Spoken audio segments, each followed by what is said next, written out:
Today we're going to show you how to create an animated GIF in Photoshop. Now the cool part about this is we're going to be using one photo and creating new backgrounds using artificial intelligence and then pulling that together to create our animation.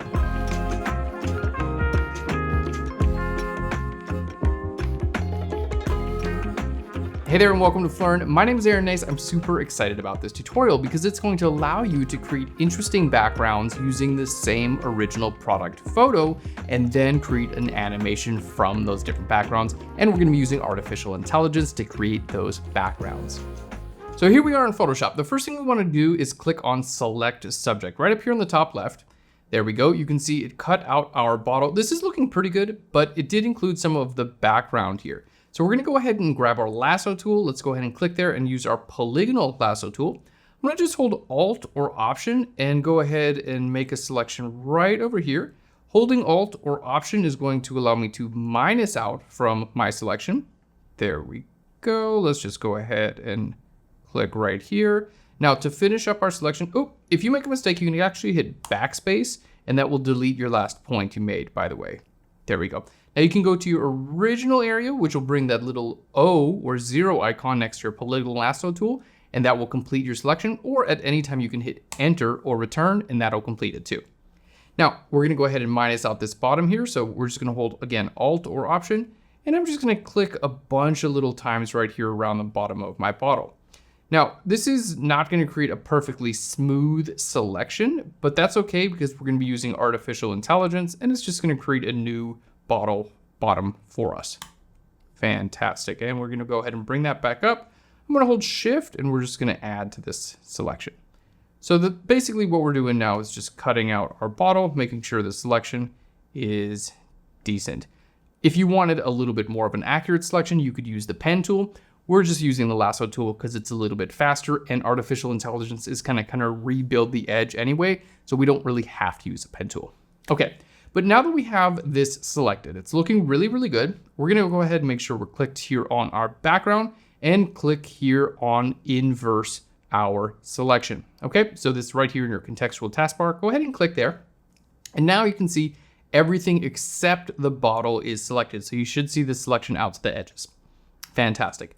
So we're already mostly on our way. We've selected the bottle and then we invert the selection. So now the background is selected.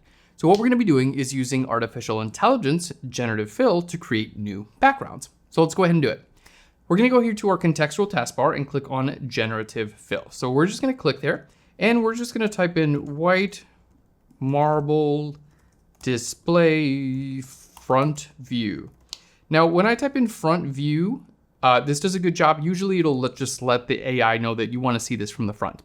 So basically you just type in whatever you want. We're gonna click on generate there and you can see it's generating, and then all of your variations are gonna be right visible here in your properties window. So if you don't have your properties window, go ahead and open that up. There we go. And you can see we have a few iterations here of our white marble background. That one's looking pretty good. Let's go ahead and click on generate. We're gonna do one more. There we go. Keep in mind, you can just click on generate as many times as you want. It's going to create new backgrounds for you. This is a really fun technique you can use with product photos. You can use, that is beautiful, right? The bottle looks good. It's actually bringing some of the colors of the bottle into the marble background. You can see it generated a new bottom of the bottle for me and a shadow. So that's why I said originally we use a polygonal lasso tool. Yes, it didn't create a perfectly smooth bottom selection, but because AI is regenerating this, it's kind of fine. There we go. That's actually really beautiful. I love that one.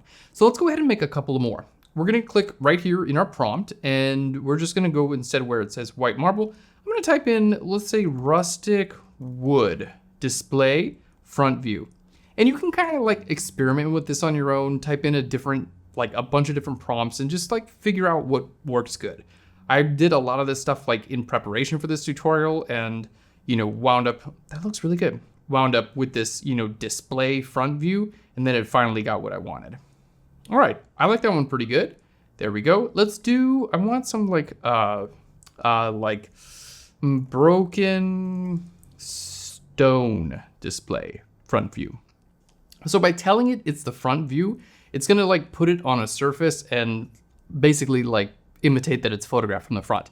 Because a lot of the times with this AI, sometimes it thinks it should be photographed from the top and it'll create a shadow under it. If you did want that, you could type in top view. All right, broken stone front view. Yeah, that's kind of cool. Let's just click on generate one more time and see what it gives us. There we go. This is, again, we've all used generative fill by now, I'm sure. It's an amazing technology, basically, in this case. Oh, that's looking really cool. Ooh, I think I like that one. It looks like it's floating a little bit, though. All right, maybe we'll go, yeah, this one I think is probably the best. I don't know, let's just type in a new, you can just keep typing new things in there. All right, we'll say fresh plants, natural, rustic. There we go. And then again, I'm keeping display and front view in there. All right, so this is kind of the fun, is like, you know, just typing in whatever you want and seeing how it generates here in Photoshop. Fresh plants, natural, rustic, front view. Yeah, that looks decent. Yeah, cute. It even tried to make a little, another little product that kind of matched that there. All right, we're gonna type in one more. We'll type in clean skincare. There we go, and click on generate. So we clean skincare display front view. All right, obviously you can just do this as many times as you want. We just want a few different variations that actually look good. There we go, that looks pretty good to me. Fantastic. Yeah, we're just gonna go with this view here. So as you can see, we have a few different variations that work pretty well with our background, basically just giving our product kind of like new backgrounds. Okay, now with our layers, we're clicked on here on our background layer, and then we have our generative fill layer. So every one of these generations that I made they're actually just all contained on the same generative fill layer. Now I can't make an animation with this yet because they're all just on the same layer, and within Photoshop, you have to have different layers to actually make an animation. So I need a way to basically take all these different varieties, these different variations from generative fill, and put them on their own layers. So let's go ahead and show you how to do that.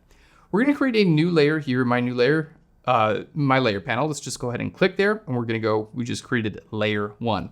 Now, if you wanna take a snapshot of everything you see, like in this case, I just wanna take this exact image and apply it onto layer 1.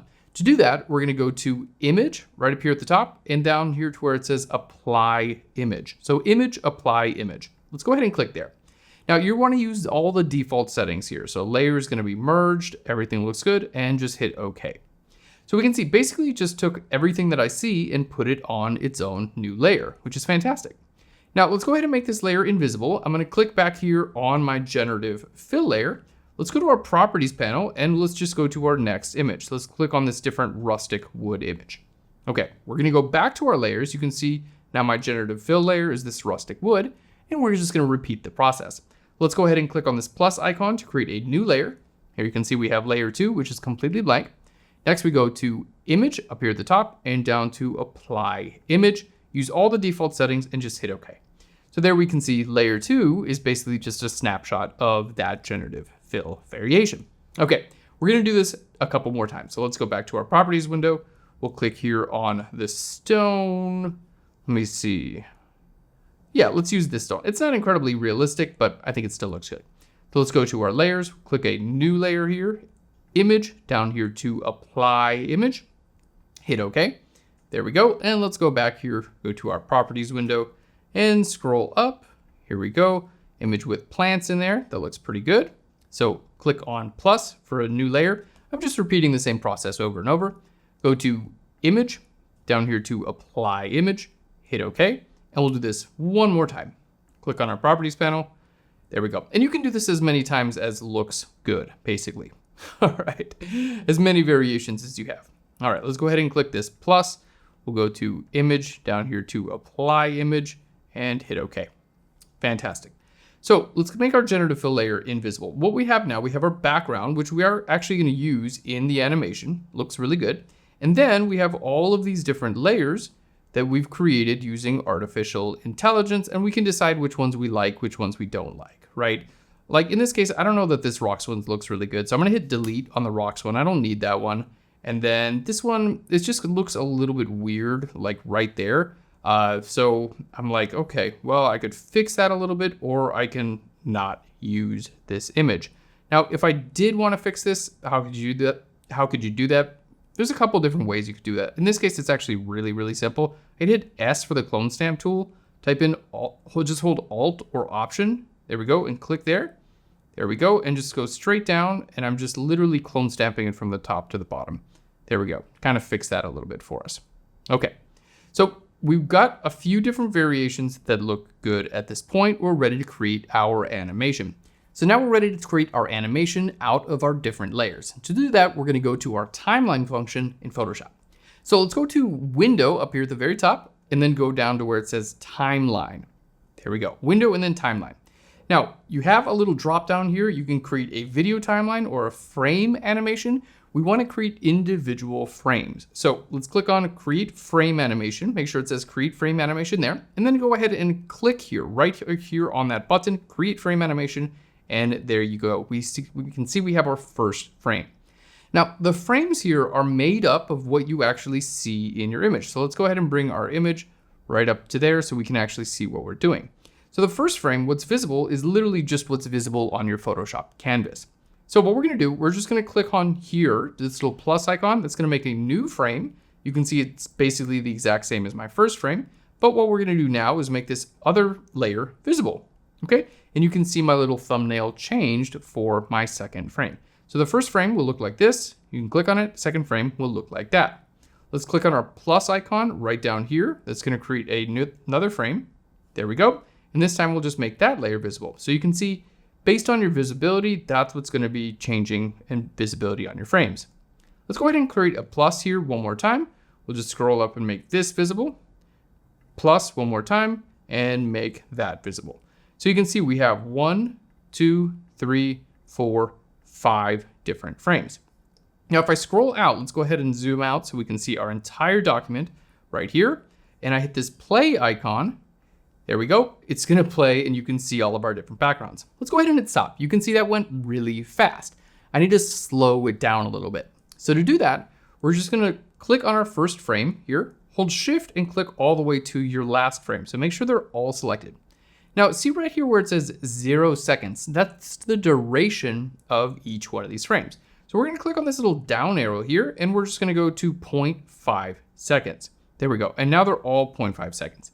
So let's go ahead and click play there, and we can see each of these is going to last 0.5 seconds as we play through our animation. And you can see the product pretty much stays the same. We just generated these new backgrounds using artificial intelligence. All right, I feel like that's looking pretty good. So at this point, let's go ahead and hit stop. We're ready to create our animated GIF. So how do we go ahead and turn this into an animated GIF? It's really simple. We're gonna go to File, we're gonna go down to Export, and we're gonna go to Save for Web Legacy. File, Export, Save for Web Legacy. Okay, now the first thing that we're going to notice here is it's huge. I have to like scroll to even find where this original bottle is. This is absolutely gigantic. We don't want our image to be this big. So here where it says image size on the bottom right, let's just go ahead and type in 800 and hit enter. So that's gonna be 800 by 800 pixels. There we go, much smaller. This is much better for an animated GIF. Now, at this point, our preset is set right here. Our file mode is set to a JPEG, so it's not gonna have animation. Make sure you click where it says JPEG and go up to GIF/GIF, however you wanna say it. There we go, it's gonna load up a little bit, and then you'll see have a few different options. Usually I click on perceptual, that tends to look the best, and then you can choose whether you want transparency or not. Generally I keep that checked.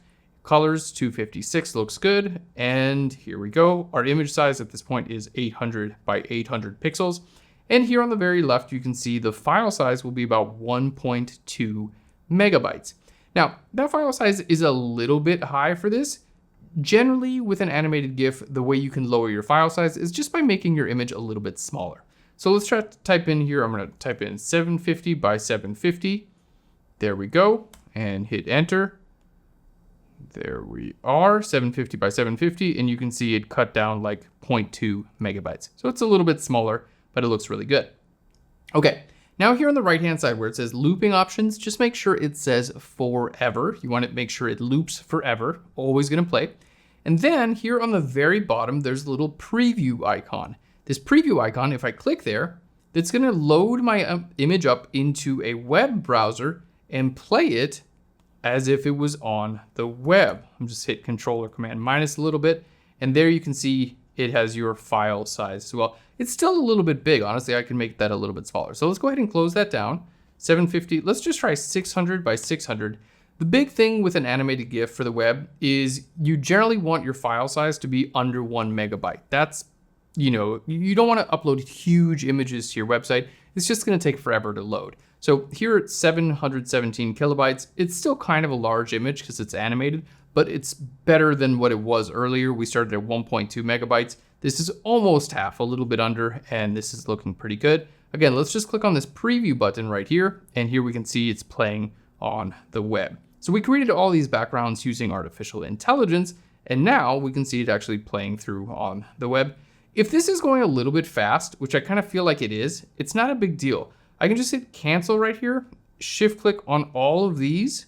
There we go. Let's see where it says 0.5, and I'm gonna click on other here, and we're just gonna type in like 0.7. Hit okay, they all say 0.7, and then we'll just do the same thing. File, we're gonna go to export and then save for web.